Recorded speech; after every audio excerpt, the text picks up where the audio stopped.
Hello everyone from me, Lyn.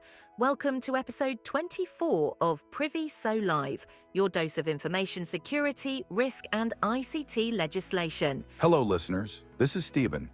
This week's topic is Data Leakage Prevention, or DLP, and how it relates to information classification, handling and labeling. But first, an update on interesting news items from the week. In South Africa, Social Development Minister told a parliamentary meeting that first-year Stellenbosch University students had brought their attention to vulnerabilities in the South African Social Security Agency systems, responsible for paying 33 billion rands in 28 million social grants annually. This is particularly concerning as breaches such as ransomware in this system could lead to social instability in a country with perilously high unemployment rates. We had to do something, and we came before you to come and make a plea that you give us time to go and investigate a bit to see whether our systems are vulnerable or not. Further afield, the American Cybersecurity and Infrastructure Security Agency issued a memo this week redirecting focus away from Russian cyber threats, previously a major concern, toward China and local system protection. Analysts were reportedly instructed not to track Russian threats, aligning with diplomatic efforts to improve relations with Moscow. This shift was underscored by the U.S. voting with Russia at the UN against a resolution condemning Russia's invasion of Ukraine, suggesting a broader policy realignment that could impact cybersecurity strategies. The winds of change are blowing hard and fast, Stephen. They are indeed. On to this episode, Data Leakage Prevention, or DLP. James, have you mailed this month's financials out yet? Busy doing it now, Lyn, we? Wait, come look at this, please. I haven't seen that pop up before. What does it say? Our data leakage system has detected that you are attempting to send confidential information in breach of our handling policy. Please password protect the information and send it again, or provide a motivation which will require approval from your manager. Didn't you read the handling standard? You know I keep forgetting. That's not good enough. Hybo, do it again, and this time get it right. This is the last of a 4-part series on security-related aspects of data governance. If you missed the first 3 episodes, I recommend listening to them now before going through this discussion. But to reiterate, the classification policy prescribes classifications for information, determined by its confidentiality, sensitivity, and significance. While the handling standard indicates how classified information must be processed throughout the information lifecycle. And when users label documentation, it helps the security team to understand how the document must be managed.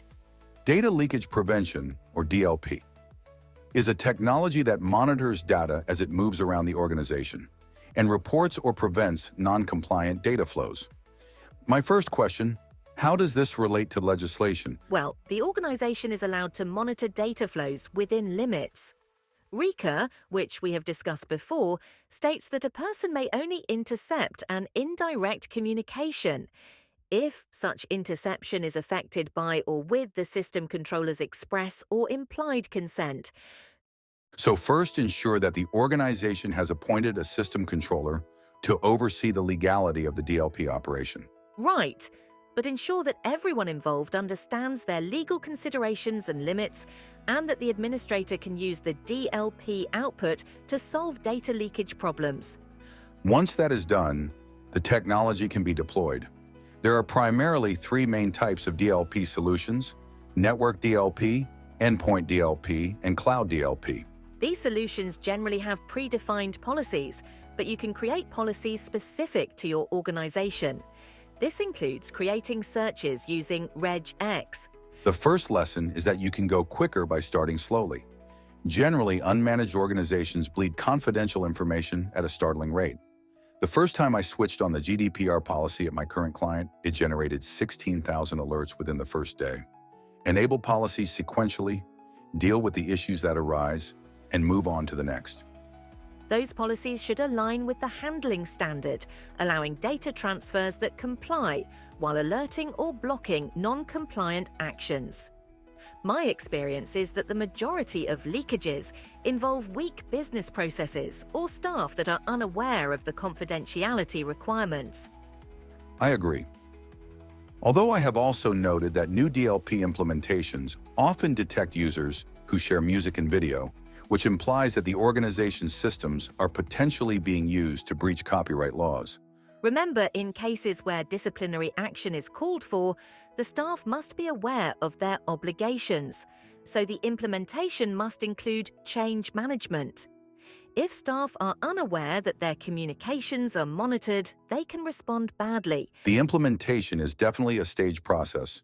Define the required DLP policies, implement them sequentially, first in monitoring mode until you have removed the noise, and reach a stage where you can start blocking data transfers. I always recommend liaising with the business unit management before blocking any class of data flow to ensure that they are aware of the change and have the opportunity to alert the team of potential business impact. Business processes can be difficult to change, so there are times when the blocking stage is delayed while other processes are changed, and even cases where blocking may not be possible. In those instances, we recommend recording this in a risk register, and if there is a significant risk, possibly getting a risk acceptance from the business head. This is important because this technology identifies weak business processes. The team must have sufficient management support to implement operational changes. Otherwise, it can become an expensive white elephant. I could name cases where that has happened. You know, we're taking 10 minutes to discuss this, but it can be implemented over several years and evolve along with the business. True. I have come to believe that the technology achieves more than it offers. People change their behavior when they become aware that their emails are being monitored, even through an automated process.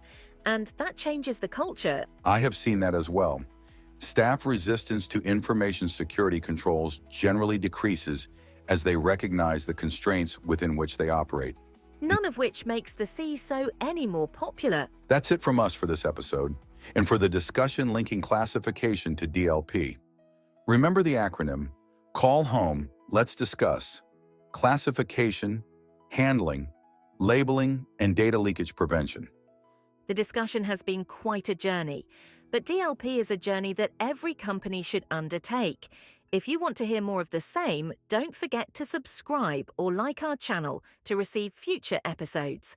You can find us on all major podcast channels, including Apple, Samsung, Spotify, iHeartRadio, and YouTube. As always, this is sponsored by Priviso Consulting, your partner when trust matters. Until next time, stay safe. safe.